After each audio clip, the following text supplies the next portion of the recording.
Alright, we're on Season 1, Episode 20 of Tales from the Darkside. It all comes out in the wash. Starring, well, for a few minutes anyways, James Hong, most known for being in Blade Runner and Big Trouble in Little China.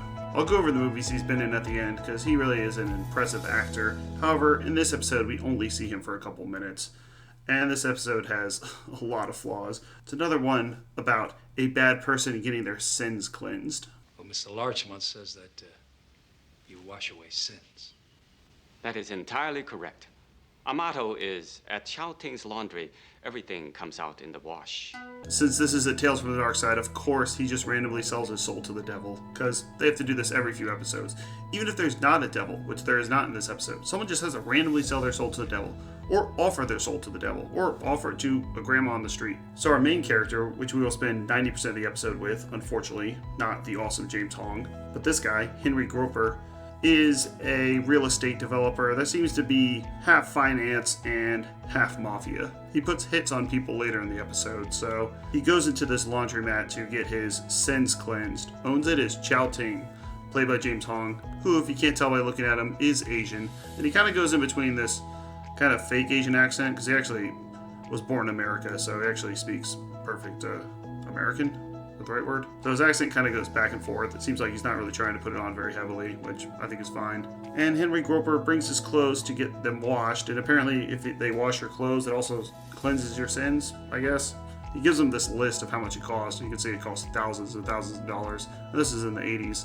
So after that brief scene, which is pretty enticing and a fine enough setup, the episode really just starts declining. Henry Groper goes to his office and just monologues. The rest of the 18 minutes of the episode, it's him, and then he talks to his secretary a little bit, but he just monologues the entire thing. And they're supposed to be building up that he feels really bad about his sins, but this doesn't ever really happen. We're not even exactly sure what his sins is.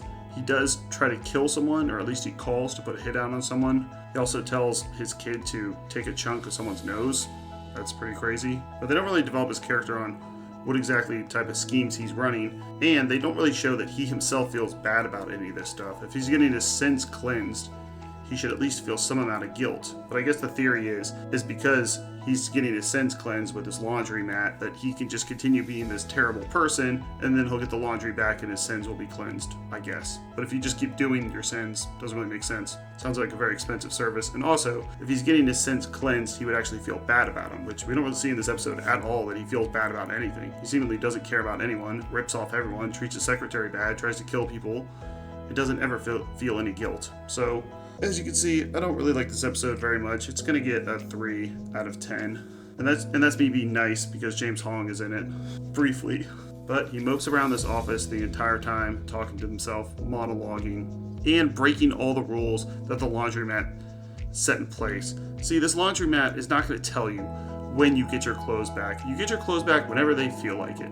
So don't call them, don't try to contact them, and certainly don't show up at the laundromat. Henry Groper breaks these rules by calling them, and then his friend that told him about this laundromat ends up committing suicide. And then we get a very bizarre ending that I can't quite wrap my head around. So he gave his clothes to the laundromat, he never gets them back, and James Hong, Mr. Chao Ting himself, somehow wins the lottery. He closes down the laundry. Did you hear that, Eagle? Carl Gropper will leave a stain.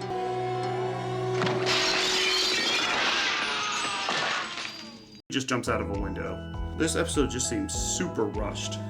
I mean, they were just totally on a budget on this one. There's 2 sets, neither look very good, and only 3 characters if you can count the secretary. And as I said before, it doesn't really build up him feeling bad about anything. It makes no sense why he jumps out of the window. It seems like there's some spirit. With Tales from the Darkside, you can always explain it away with a evil spirit is somewhere forcing him to feel bad, even though we don't see him feel bad, and then forcing him to kill himself, especially as his friend killed himself too. So I don't really get this episode. I'm not even sure what to say. This is getting a 3 out of 10. It really is a 2 out of 10, but I'm being nice. So let's get to how cool James Hong is.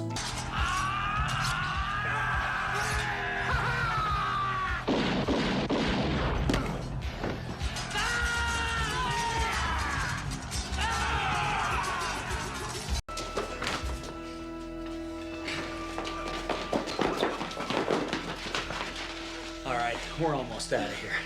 Now from here on it gets pretty normal. Offices, storerooms, a nice false front.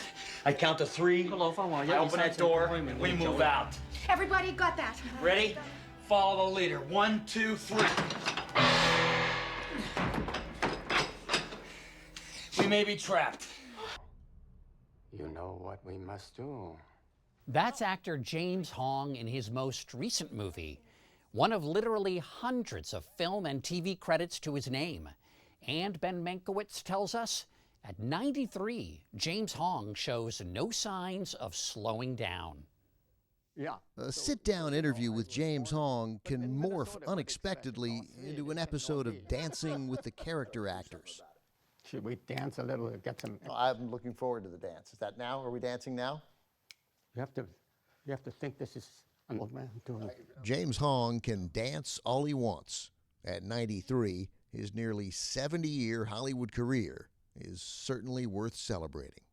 I've been an actor since 1953 or 4. Probably the only living guy that has worked with Groucho Marx. That's where it began with Groucho. We'll get to that in a minute.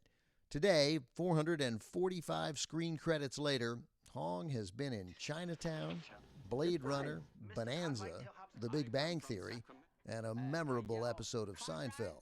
Cartwright! Just like that. Telephone for Cartwright. You know answer. She swear and I hang up.